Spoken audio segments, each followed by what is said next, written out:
So welcome to another Machine Monday. Are you, like us, getting more and more frustrated with the cost of setting up basic stations like this? You have PLCs, you have sensors to detect the hands, you have push buttons that are extremely expensive, we have expensive displays to show the operator what to do. This is one of the reasons why we've introduced a new product called Phantom devices.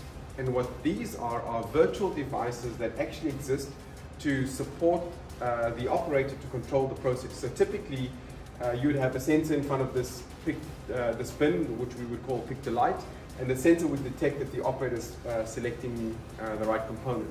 We also typically have push buttons that the operator pushes, for example, to ensure that the process is complete when they're done with the process. What we've introduced here is using AI and machine vision, two examples of Phantom devices, and we have many more. The one I want to highlight first is the replacement for a typical pick-to-light device. So for example, you can see the first bin is flashing, indicating that I need to pick that component. If I go into the wrong bin, it's telling me straight away that I'm in the wrong bin with no sensors in front of it at all.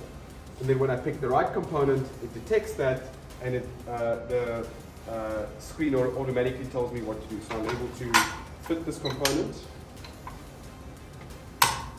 and then confirm it with a virtual button.